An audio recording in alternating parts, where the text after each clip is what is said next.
This is Optimal Finance Daily, episode 2191. How to Pay Off Student Loans Fast on Your Path to FIRE, Part 1, by Scott Rickens of PlayingWithFire.co. And I'm your host and personal finance enthusiast, Diana Merriam.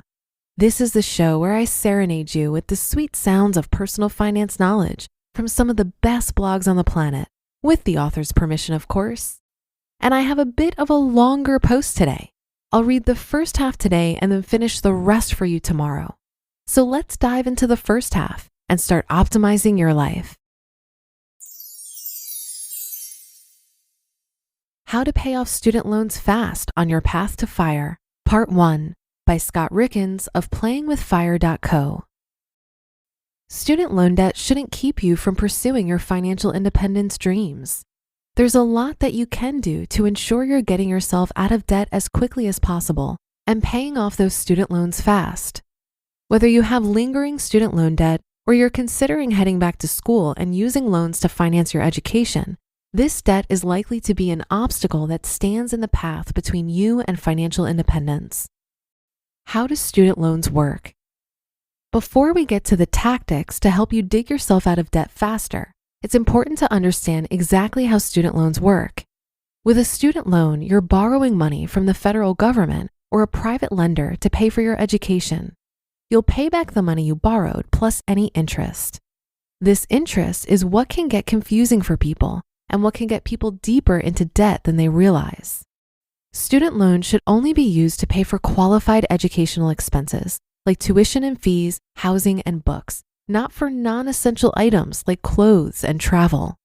Since you have to repay the amount that you borrow and you don't want to be in debt for long, the less you borrow, the better.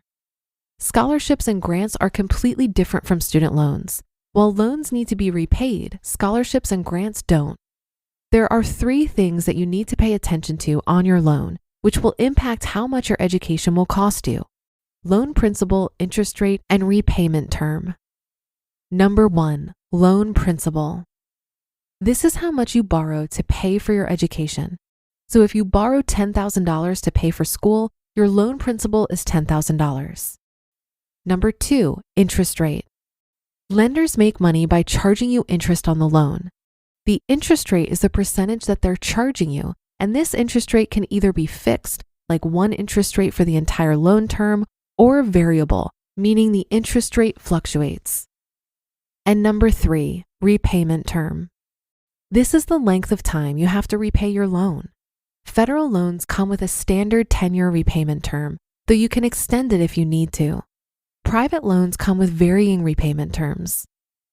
How your repayment term affects your total cost. These details are really important to help you understand just how much that loan is going to cost you.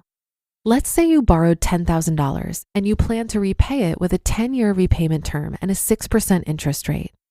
Your monthly payment would be $111 per month, and at the end of repaying your loan, you'd have paid $3,322 in interest. That $10,000 actually costs you a total of $13,322. If you decide to lengthen your repayment term and repay the loan over 30 years rather than 10, your monthly payments go down to $59 per month. Tempting, right? Well, by the time you pay off this loan, you'll have paid $11,585 in interest.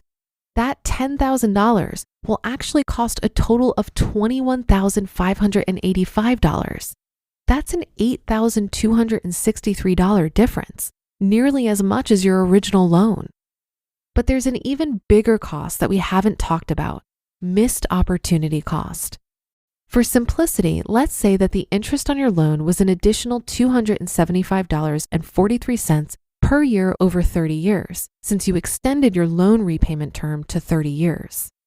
If you instead invested that amount and earned an average return of 5% each year, you'd have $18,299.25 after 30 years. By extending your repayment term to 30 years from 10, you're losing out on an additional $18,299.25 that you could have put towards your financial freedom. That's why understanding how student loans work is important before we talk about paying them off quickly. Types of student loans. When it comes to student loans, there are two types of loans you can use: federal student loans or private student loans. There are a few different types of federal student loans, but they generally come with low fixed interest rates. And they come with some perks. Repayment is more flexible than with private loans. If you can't afford your loan payment, you can opt for an extended loan repayment period. Or if you lose your job or are unable to work, you could qualify for forbearance or deferment. They also offer loan forgiveness opportunities for some people working for the government or for a not-for-profit organization. If you refinance your federal loans with a private lender, you'll lose these protections. For some people, especially people working towards loan forgiveness, refinancing is worth the loss of benefits. Private student loans offer interest rates that are based on your financial profile, usually your income history and your credit score. Borrowers with better financial details can often qualify for lower rates. But if you don't have a great income, and most don't while they're in school, interest rates can be high. They also usually don't offer the same forbearance and deferment options that federal student loans provide. Alternatives to student loans. Debt of any kind, including student loans, can make your path to FI excruciatingly long. So if going back to school is high on your list, it's important to try to do it while incurring as little debt as possible. Number 1, look for grants and scholarships. This is free money that you don't have to repay, unlike student loans. Number 2, opt for a less expensive school. Costs can range wildly, so take the time to price out your options at a few different schools. Number 3, get employer tuition assistance. If you'll be working while going to school, ask your employer if they offer tuition assistance. They may offer to pay for a portion of your tuition. And number 4, cut back. If you have to take out loans, you can take out less by cutting back on your spending. To be continued. You just listened to part 1 of the post titled How to Pay Off Student Loans Fast on Your Path to FIRE by Scott Rickens of playingwithfire.co. I thought this was great advice for anyone interested in going back to school. I look at obtaining any college degree at any age as an investment, but we're seldom ever warned to consider the ROI for the cost of that education. I graduated with a bachelor's in marketing in 2009, right in the middle of the Great Recession. It was extremely difficult to find an entry-level position, even for someone like me who graduated with a 4.0 after receiving a full academic scholarship. I'll be honest, I felt duped at the time. I was told my whole life to get good grades so that I could go to a good university, and if I did well there, I would get a good job. I had many friends at the time who went back to school for more degrees after 6 months to a year of not finding a job. I am so thankful that I didn't do that, and I stuck it out for the 9 months it took to land a job. From my corporate career, I learned that work experience and tangible accomplishments with an employer went further in my line of work than advanced degrees. And I think these days, most of us recognize that a college education isn't the golden ticket it once was thought to be. So even before you dig into how to pay for college as an adult, it would serve you well to really consider the return on investment and if there are other ways to get the career progression you're looking for. If it were me, I'd also look for ways to test the waters and make sure that the degree will lead to work I really want to do.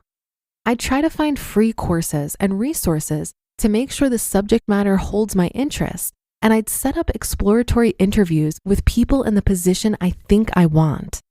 One survey from Finder.com found that over 40% of graduates don't even use their degrees, mostly because they weren't able to find a job in their area of study. So this is certainly worth careful deliberation.